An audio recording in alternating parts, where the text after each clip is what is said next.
Assalamualaikum warahmatullahi wabarakatuh. Bertemu lagi dengan saya, Nurdin Sulwati. Pada kesempatan kali ini kita akan bahas bersama mengenai bagaimana pengelolaan keuangan dana desa berdasarkan Permendagri nomor 20 tahun 2018. Dasar hukumnya adalah yang pertama, adanya Undang-Undang Desa.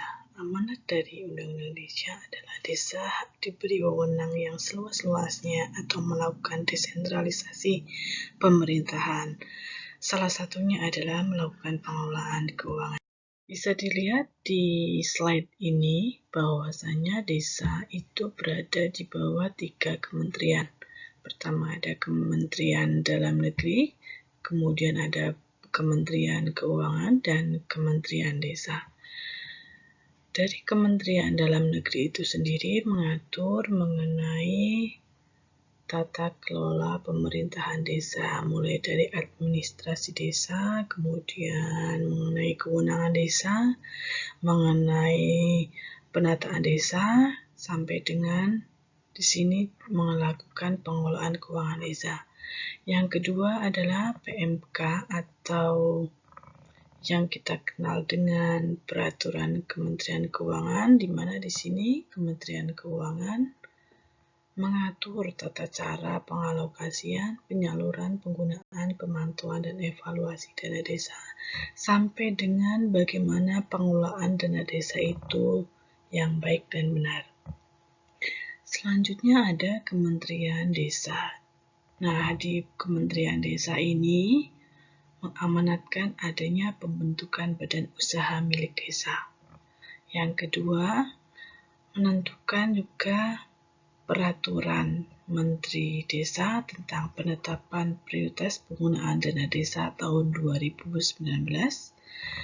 Yang terbaru ini adalah tentang prioritas pembangunan desa tahun 2020.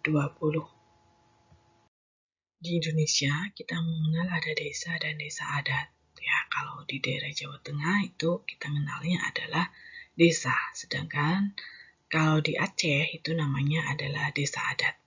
Ya, jadi desa atau desa adat ini adalah kesatuan masyarakat hukum yang memiliki batas wilayah yang berwenang untuk mengatur dan mengurus urusan pemerintahan, kepentingan masyarakat setempat berdasarkan prakarsa masyarakat, hak asal-usul dan atau hak tradisional yang diakui dan dihormati dalam sistem pemerintahan negara kesatuan Republik Indonesia. Tujuan bangunan desa itu sendiri adalah pertama meningkatkan kualitas hidup manusia, yang kedua meningkatkan kesejahteraan masyarakat desa, dan yang ketiga mengurangi kemiskinan. Di sini tujuan pembangunan desa dapat tercapai jika melalui tahapan perencanaan, pelaksanaan, dan pengawasan. Yang pertama, pemenuhan kebutuhan dasar, pembangunan sarana dan prasarana desa, pengembangan potensi ekonomi lokal, dan pengelolaan sumber daya alam dan lingkungan berkelanjutan dengan mengedepankan kebersamaan, kekeluargaan, dan kegotong royongan. Kewenangan desa ini ada 4. Yang pertama dalam bidang pemerintahan, pembangunan, pembinaan, dan pemberdayaan masyarakat. Setiap desa harus menyusun RPJM desa dan RKP desa. RPJM desa adalah rencana pembangunan jangka menengah desa, sedangkan RKP desa adalah rencana kerja pembangunan desa. Nah, RPJM desa ini harus mengacu pada RPJM nasional sesuai dengan visi dan misi Presiden Republik Indonesia. Pada tahapan ini, desa mengidentifikasi setiap kegiatan yang akan dimasukkan dalam RPJM desa dan RKP desa. Selanjutnya, kita melakukan pengelolaan keuangan desa, yaitu keseluruhan kegiatan yang meliputi perencanaan, pelaksanaan, penatausahaan, pelaporan, pertanggungjawaban keuangan desa. Dalam perencanaan, kita melakukan yang namanya penyusunan anggaran pendapatan dan belanja desa. Di Di sini setiap desa harus menyusun anggaran pendapatan dan belanja desa, di mana dalam anggaran pendapatan dan belanja desa ini adalah rencana keuangan tahunan pemerintahan desa yang dibuat dalam 1 tahun anggaran. Periodenya adalah 1 Januari sampai dengan 31 Desember. Asas penyusunan anggaran pendapatan dan belanja desa yang pertama adalah akuntabel. Ya, artinya adalah dapat dipertanggungjawabkan. Yang kedua adalah transparan. Ya, anggaran pendapatan dan belanja desa harus terbuka untuk umum, sehingga masyarakat tahu apa saja kegiatan yang akan dilaksanakan di desa dalam 1 tahun. Kemudian ada partisipatif. Disinilah peran masyarakat untuk bekerja secara bersama-sama, berpartisipasi aktif, mendukung kegiatan penyusunan anggaran pendapatan dan belanja desa. Dan yang terakhir adalah tertib dan disiplin, khususnya di sini dalam kegiatan pelaporan penggunaan anggaran pendapatan dan belanja desa. Anggaran dan belanja desa ini isinya adalah yang pertama pendapatan desa, yang kedua belanja desa, dan yang ketiga adalah pembiayaan desa. Pendapatan desa ini adalah semua penerimaan desa dalam 1 tahun anggaran yang menjadi hak desa dan tidak perlu dikembalikan lagi oleh desa. Yang kedua, belanja desa ini adalah semua pengeluaran yang merupakan kewajiban desa dalam 1 tahun anggaran yang tidak akan diperoleh pembayarannya kembali oleh desa. Biasanya di sini digunakan untuk membiayai kewenangan desa. Ya, tadi sudah saya jelaskan ada 5 bidang kewenangan desa.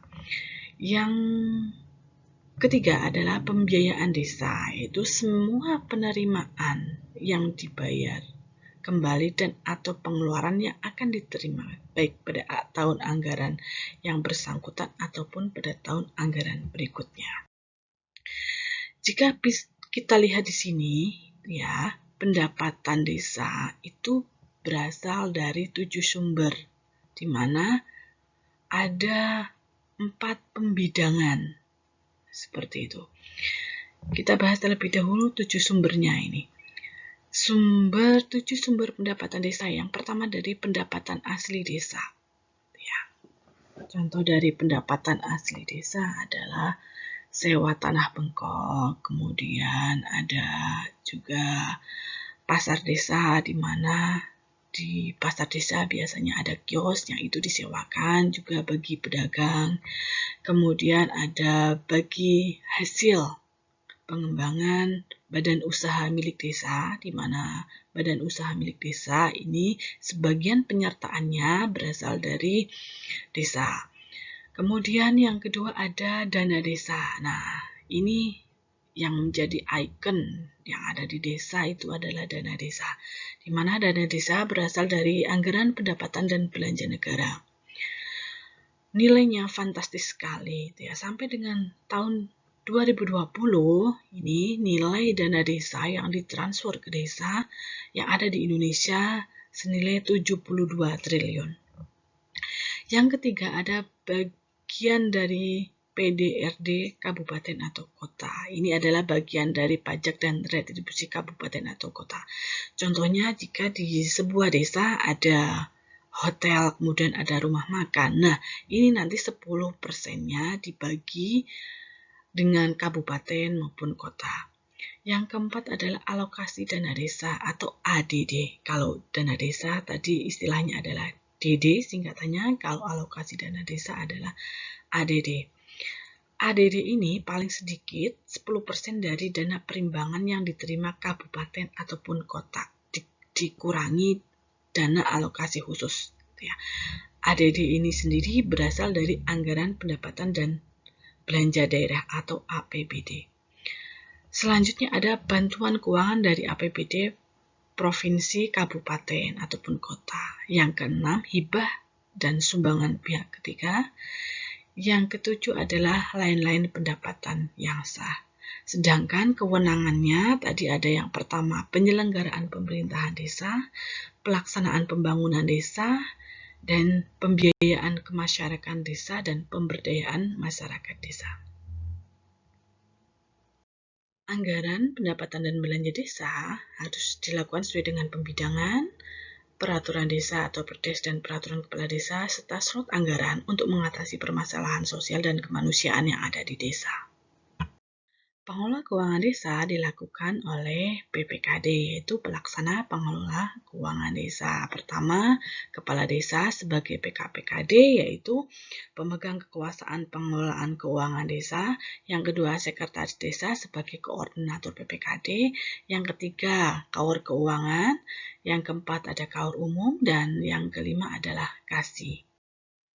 Kepala desa adalah PKPKD dan mewakili pemerintah desa dalam kepemilikan kekayaan milik desa yang dipisahkan. Sedangkan sekretaris desa di sini dia lebih pada fungsinya dalam penyusunan APBDes, sedangkan kaur keuangan ini melaksanakan fungsi kebendaharaan dan kaur kasih melaksanakan fungsi kegiatan lainnya. Pengelolaan desa ada 5. Yang pertama perencanaan, yang kedua pelaksanaan, yang ketiga penatausahaan, yang keempat pelaporan, dan yang kelima adalah pertanggungjawaban. Pada proses perencanaan ini dilakukan musrenbangdes, di mana dalam musrenbangdes di sana berkumpul perangkat desa, kemudian tokoh masyarakat, kemudian ada badan permusyawaratan desa, ada karang taruna, ada tokoh agama yang bersama-sama menentukan kegiatan apa saja yang akan dilakukan di desa selama 1 tahun. Nah, selanjutnya masuk ke dalam APBDes.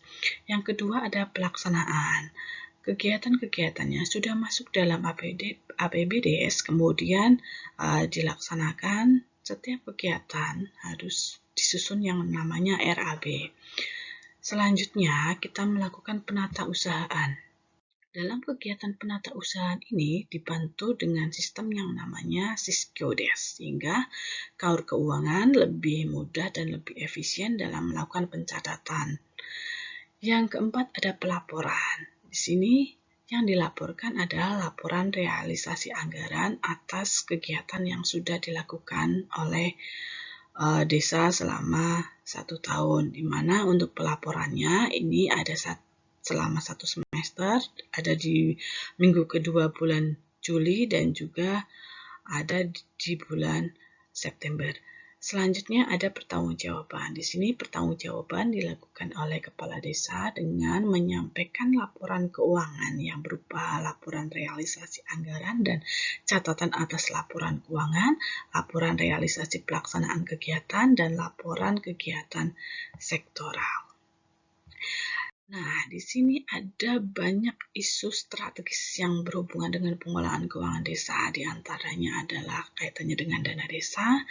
Yang kedua ada pernyataan modal yang masuk dalam PADes. Yang ketiga adalah penghasilan tetap dan proporsi belanja desa. Yang kelima adalah jaminan kesehatan. Yang kelima ada Siskiodes. Nah, ini isu-isu ini bisa kita diskusikan lebih lanjut. Permasalahan implementasi pengelolaan keuangan desa yang pertama kaitannya dengan penyusunan dokumen APBDes dan RKPDes, yang kedua belanja desa yang tidak berdasarkan kewenangan, kemudian ada keterlambatan penyaluran dan penyerapan dana desa, keterbatasan SDM, meningkatnya tindak pidana korupsi, kemudian siltap dan jaminan kesehatan, serta minimnya pembinaan dan pengawasan yang ada di desa. Itu yang bisa kita sampaikan. Kita lanjutkan di pertemuan selanjutnya. Terima kasih. Wassalamualaikum warahmatullahi wabarakatuh.